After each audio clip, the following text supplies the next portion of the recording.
Hello बच्चों, आज मैं आपके लिए लेके आया हूँ सेकेंडरी स्कूल एग्जामिनेशन जो कि बिहार बोर्ड का पेपर है आपके 2022 का वार्षिक परीक्षा का।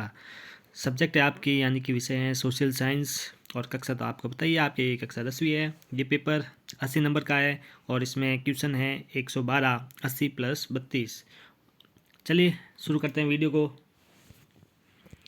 जिनमें से पहले दे रखा है परीक्षार्थी के लिए निर्देश। परीक्षार्थी ओमआर उत्तर पत्रक पर अपना प्रश्न पुस्तिका क्रमांक 10 अंकों का अवश्य लिखे। फिर है परीक्षार्थी यथासंभव अपने शब्दों में ही उत्तर दे और दाहिने और हाशिए पर दिए हुए अंक पूर्णांक हैं। चलिए शुरू करते हैं। पहला प्रश्न क्या है? तो पहला प्रश्न है इसमें, इटली के एकीकरण में मेजिनी की भूमिका पर लघु टिप्पणी करें। तो इसका उत्तर है, मेजिनी एक सेनापति, दार्शनिक, साहित्यकार और गणतंत्र का समर्थक था। वह राष्ट्रवादी के गुप्त कारोबार नारी का सदस्य था। 1831 में स्थापित यंग इटली संस्था के माध्यम से संपूर्ण इटली के एकीकरण का प्रयास किया। चार्ल्स एबर्ट और पॉप की वजह से वह असफल रहा, अतः मेजनी की इटली से पलायन करना पड़ा।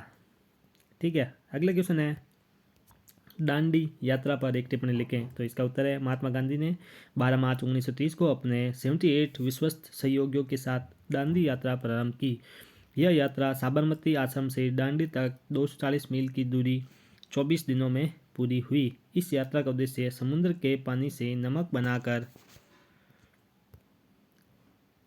कानून को भंग करना था। इसके साथ ही सविनय आंदोलन प्रारंभ हो गया। देश के विभिन्न भागों में नमक कानून तोड़कर सत्याग्रह प्रारंभ किया गया। अगला क्वेश्चन है, औद्योगिकरण से आप क्या समझते हैं? तो इसका उत्तर है, औद्योगिकरण एक ऐसी प्रक्रिया है जिसमें वस्तुओं का उत्पादन बड़े पैमाने पर मशीन द्वारा कारखानों में होता है। इसमें पूंजी निवेश, कच्चा माल, उपकरण, श्रम, बाजा की महत्वपूर्ण भूमिका होती है। औद्योगिकरण की शुरुआत 18वीं सदी के उत्तरार्ध में इंग्लैंड में हुआ।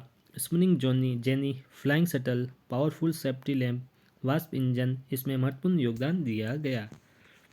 अगला क्वेश्चन है, बिहार में ग्रामीण जनसंख्या की तुलना में शहरी जनसंख्या में अधिक वृद्धि हुई है। इनके 3 कारणों का उल्लेख कीजिए।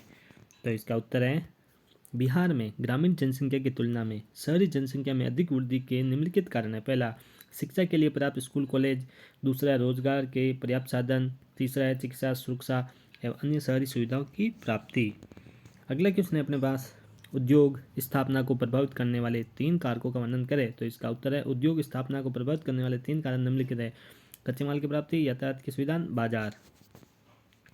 अगला क्वेश्चन है, समोच्च रेखाएं उच्चावच प्रदर्शन करने की सबसे सरस विधि है, कैसे? तो इसका सही आंसर है, समोच्च रेखाएं उच्चावच प्रदर्शन करने के लिए सबसे सरल विधि है, क्योंकि इसमें धरातल की ऊंचाई नीचाई का सही सही ज्ञान प्राप्त होता है। सूक्ष्म प्राकृतिक आकृतियों को सही रूप से प्रदर्शित किया जा सकता है। पहाड़, पठान, नदी घाटी, जलप्रपात, विभिन्न प्रकार के ढाल को भलीभांति दिखाया जा सकता है। अगला प्रश्न है, समोच्च रेखाएं उच्चावच प्रदर्शन करने की सबसे सरस विधि है, कैसे?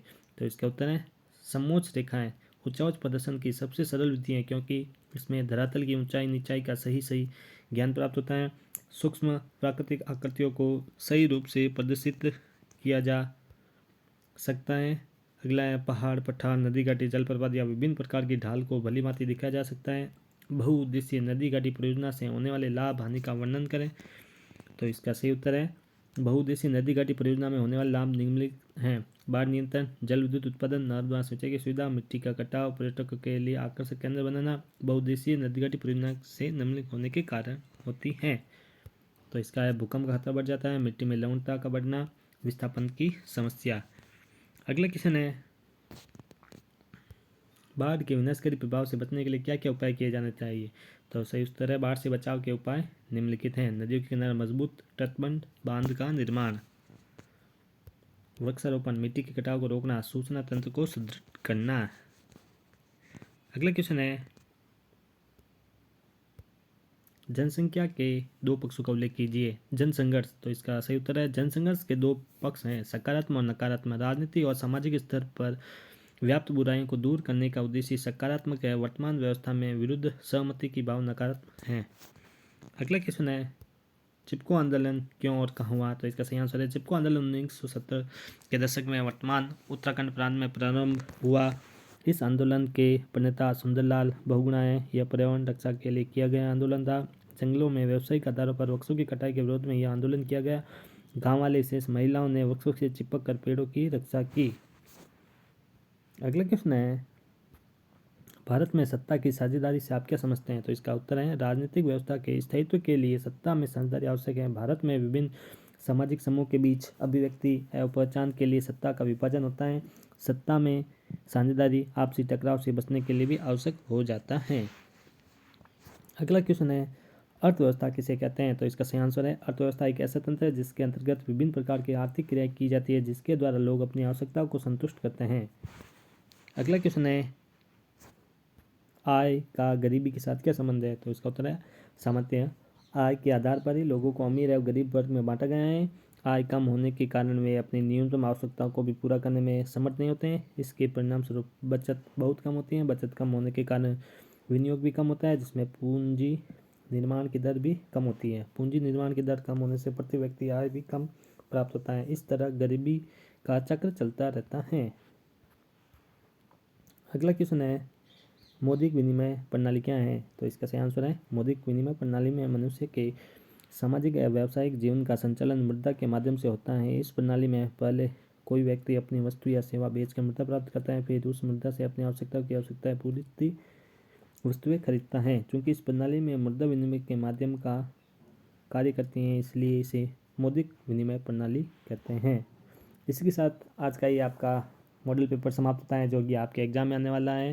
अगर वीडियो अच्छा लगे तो हमें कमेंट करके बताएं। वीडियो देखने के लिए आपका धन्यवाद।